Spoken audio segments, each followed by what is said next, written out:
메리 크리스마스. 우리 옆에 있는 분들과 우리 메리 크리스마스, 즐거운 성탄절 되세요 라고 한번 인사 나눠볼까요?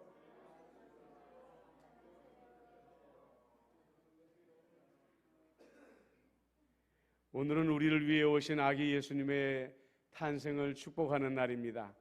우리는 매번 성탄절을 맞이할 때마다 정말 경이롭고 놀랍게 생각해야 할 일을 너무 당연하게 받아들이는 경향들이 있습니다. 그것은 하나님이 인간이 되셨다는 것입니다. 정확히 말하면 인간의 몸을 입고 이 땅에 오셨다는 것입니다. 지난 2000년 동안 이 놀라운 사실을 받아들일 수 없었기 때문에 수많은 이단들이 생겼고요. 또 이 사실을 받아들일 수 없었기 때문에 예수님을 구주로 영접하지 못하는 사람들이 지금까지도 있는 것입니다. 그러니까 우리가 하나님께 특별히 택함을 받고 하나님이 인간이 되셨다는 사실을 성령님께서 믿도록 도와주시지 않았다고 한다면 아마 우리들도 그 사람들 중에 있었을지도 모르는 것입니다. 저는 오늘 성탄절을 맞이하면서 연약한 사람의 몸을 입고 오신 우리 하나님, 우리 예수님에 대해 여러분들과 말씀을 나눠보려고 합니다.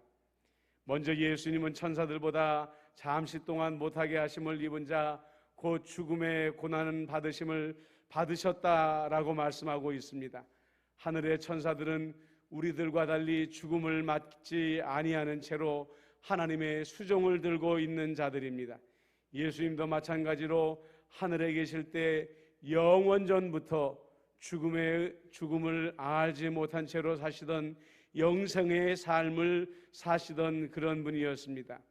그러나 특별한 목적이 있어 천사들도 누리는 영생의 은혜를 내려놓으시고 죽음의 고난을 받으셨다고 말씀하고 있는 것입니다. 그렇습니다. 예수님께서 연약한 사람의 몸을 입고 이 땅에 내려오신 이유는 죽음을 위한 것이라고 말씀하고 있습니다. 우리는 태어나서 운명적으로 나이가 들어가고 병 들어가며 죽음을 향해 한 걸음씩 나아갑니다. 그러나 우리들 중에서 스스로 생각하기를 나는 죽기 위해 이 땅에 태어났다고 생각하는 사람은 한 사람도 없습니다.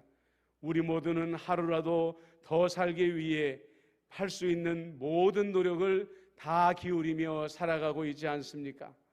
그런데 왜 예수님은 사람들 중에서도 가장 연약한 아기 예수의 모습으로 이 땅에 오셨을까요?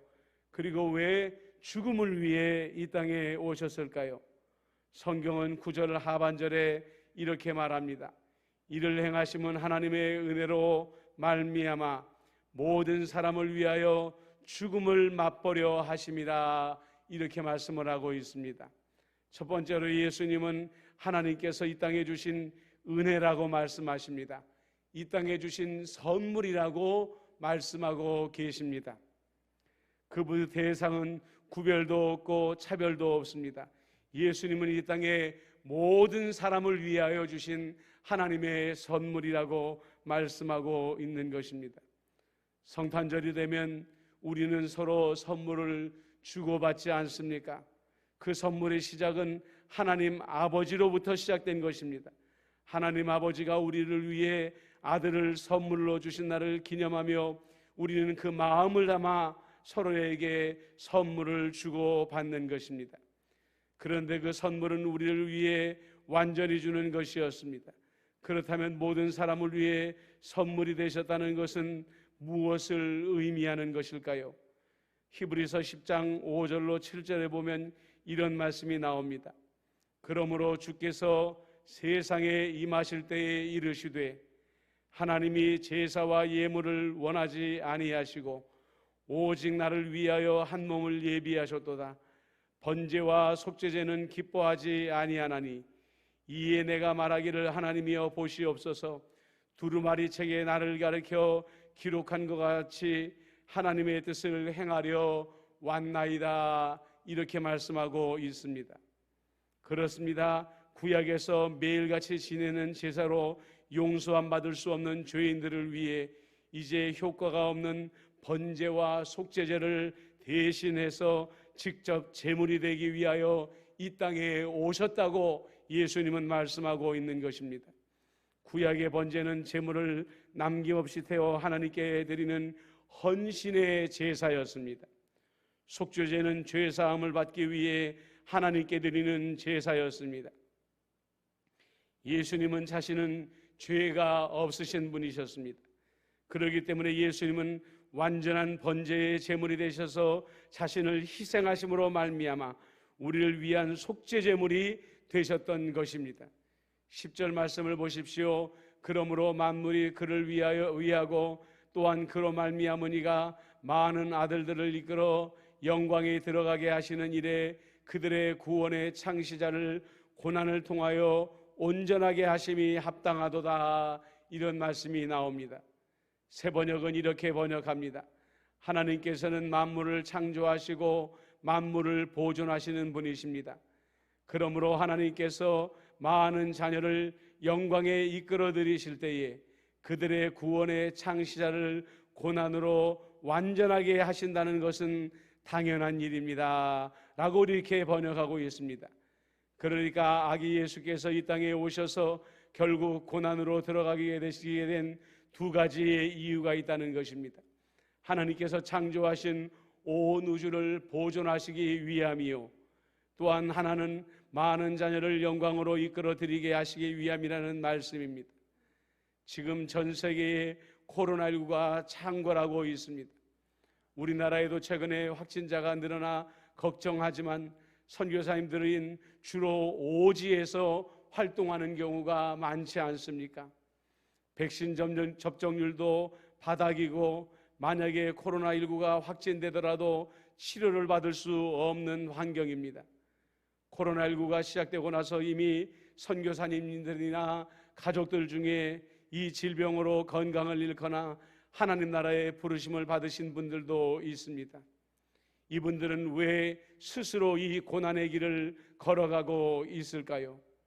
주님의 고난이 있었기 때문에 하나님의 많은 자녀들이 구원을 얻었던 것처럼 이 선교사님들도 자신들의 고난이 많은 사람들의 구원의 길을 열 수 있다는 확신이 있기 때문인 것입니다.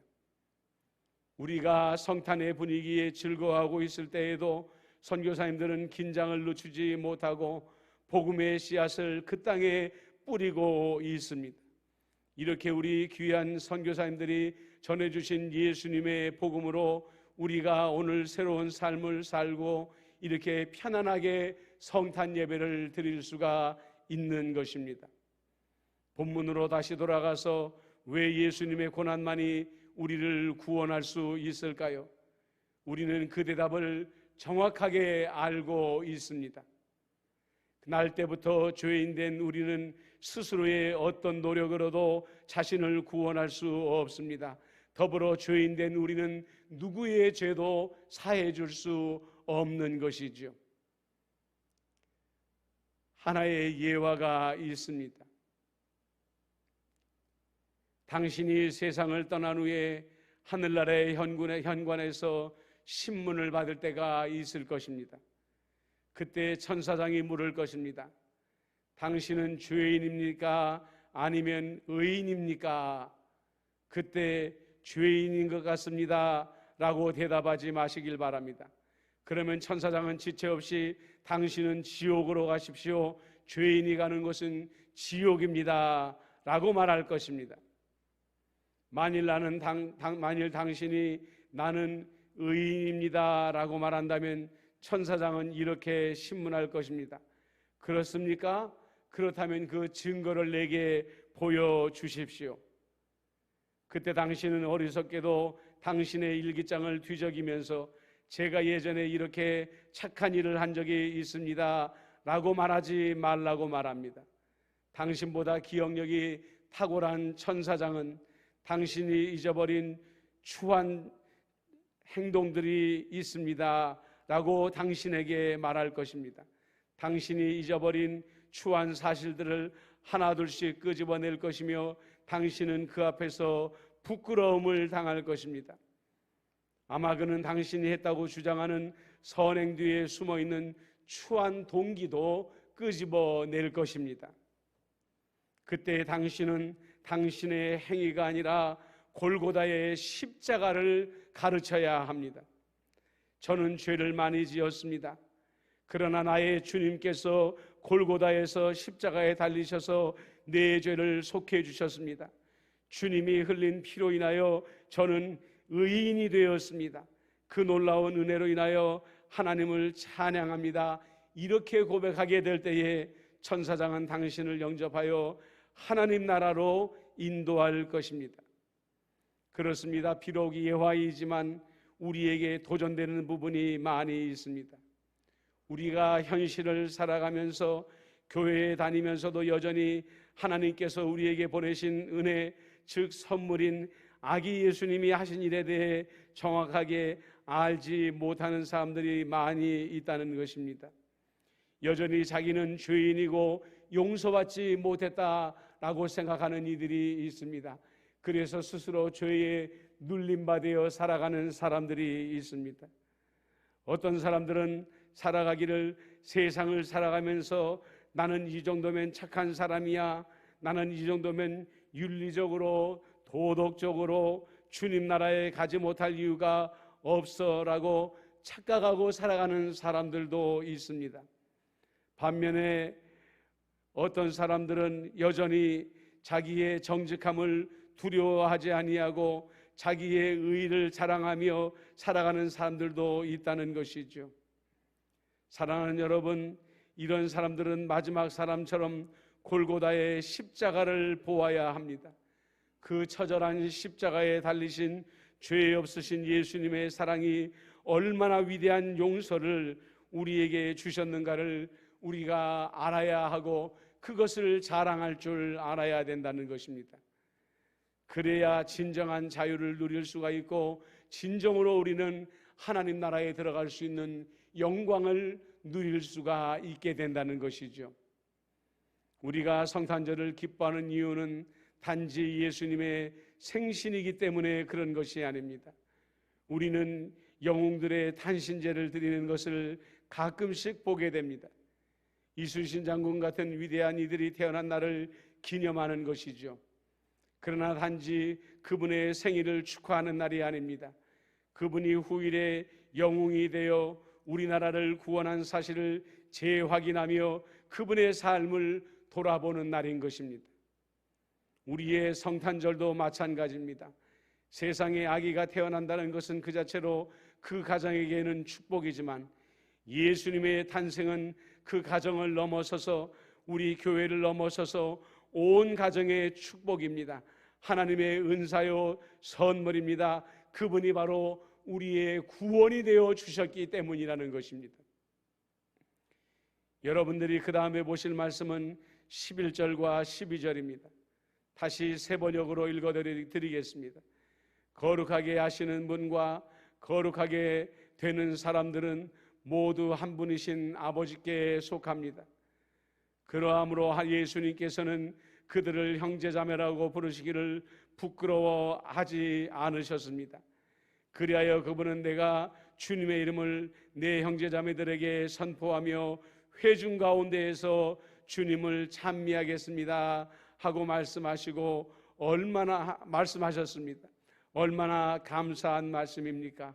얼마나 놀라운 말씀입니까? 예수님은 우리를 구원하셨을 뿐만 아니라 하나님 안에서 한 가족으로 우리를 삼아 주시겠다고 말씀하십니다. 예수님께서 우리를 형제자매라 부르시겠다고 말씀하시고 부끄러워하지 않겠다고 말씀하고 계십니다. 좀 오래된 자료이긴 하지만은 2011년부터 2016년까지 인터넷 소통 도구인 블로그와 트위터에 올라온 글을 분석해 본 결과 외롭다는 글이 4년 새에 10배 이상 늘었다고 합니다. 지금 이 외로움의 문제는 심각한 사회 문제가 되고 사회의 심리적인 질병이 되어서 사람들을 고통스럽게 하고 있습니다. 그렇다고 해서 뚜렷하게 해결할 방법도 없는 것이 현실입니다. 하지만 우리에게는 방법이 있습니다. 우리에게는 100% 확실하게 이 외로움을 이겨내는 방법이 있는 것이죠. 예수님입니다. 그리고 예수님 안에서 형제로 한 자매로 부르심을 받은 우리 교회 안에 형제와 자매들이 우리들의 치유의 방법이 되어지는 것입니다. 어떤 목사님은 기독 공부에 전도의 황금 시대가 열릴 것이라는 도전적인 글을 올리신 것을 본 적이 있습니다. 자세히 읽어보지는 않았지만 코로나19가 떠나고 나면 사람들은 더 큰 외로움과 고독과 싸우게 될 것이고, 이들이 바로 교회가 전도해야 될 주님의 잃어버린 양무리가 될 것이라고 말하고 있는 것입니다. 물론 지금은 우리가 전도할 수 있는 상황이 아니라고 탄식하고 있습니다. 그러나 탄식할 필요가 없습니다. 지금은 준비하는 시기입니다. 기도하는 시기입니다. 마음속에 한 영혼씩 품고 기도하며 이 사람들이 이 외로운 세상에서 진정한 친구가 되시는 예수님을 만날 수 있게 제가 돕는 자가 되게 하여 주시옵소서. 기도하는 시간이라는 것이죠. 지금 코로나19가 가장 창궐하고 있는 나라 중에 하나가 이탈리아입니다. 많은 의료진들이 있지만 쏟아져 들어오는 환자들을 제대로 돌볼 수 없는 지경이라 이제는 의료진들마저도 탈진하는 그런 상황에 이르렀다고 합니다. 그 이탈리아의 롬바르디아주의 바이러스를 담당하는 율리안 우르반이라는 의사가 있습니다. 이 사람은 코로나가 창궐하기 전까지만 해도 철저한 무신론자였다고 합니다. 하지만 자신들이 아무리 발버둥 쳐도 무력하게 환자들이 중증에 들어가거나 죽어가는 모습을 보면서 스스로의 무기력을 경험하게 되었습니다. 사람들의 힘을 과신했던 이 의사는 이렇게 고백합니다. 인간의 할 수 있는 일이 끝나는 거기에서 우리는 하나님이 필요함을 깨닫게 되었습니다. 그리고 지난 수주간 동안에 자신을 포함한 무신론자 동료들이 어떻게 하나님을 믿게 되었고 잃어버렸던 평강을 얻게 되었는지를 간증했다고 합니다. 그런데 이 사람이 이렇게 하나님을 믿도록 도움을 준 분이 한 분이 있었습니다. 어느 날 연세가 75세가 된 목사님이 확진자로 입시를 했습니다. 이분은 자신도 호흡하기 힘들 정도로 힘든 상태였지만 끊임없이 죽어가는 사람들의 손을 잡고 위로해 주었으며 성경을 읽어 주었다고 했습니다. 자신들은 무기력에 빠져 있었지만 이분은 자신의 삶의 촛불이 꺼져가는 그 순간까지도 다른 환자들을 돌보아 주었고 그들의 친구가 되어 주었던 것입니다. 그리고 마침내 이 목사님도 코로나를 이겨내지 못하고 하나님 나라로 떠나가셨다고 합니다.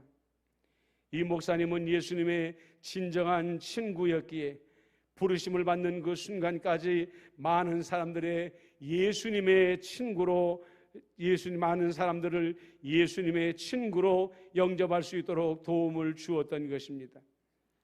율리안 우르반은 자신의 무기력함을 벗어났습니다. 나도 저분처럼 내가 할 수 있는 최선을 다해 환자를 도와야 되겠다 자신감을 회복하고 그 목사님이 전하는 하나님에게로 돌아섰다고 말합니다. 여러분, 오늘은 기쁜 성탄절입니다. 여러분들에게 주변에 있는 사람들에게 전할 수 있는 가장 귀한 선물이 누구이겠습니까? 바로 우리의 구원 되시는 예수 그리스도인 것입니다. 지금은 기도할 때입니다. 그러나 여러분 언젠가 코로나19가 떠나가게 되고 많은 사람들이 외로움과 고독에 빠져 방황하게 될 때에 여러분들은 주저하지 말고 그분들에게 예수님을 선물하시기를 바랍니다.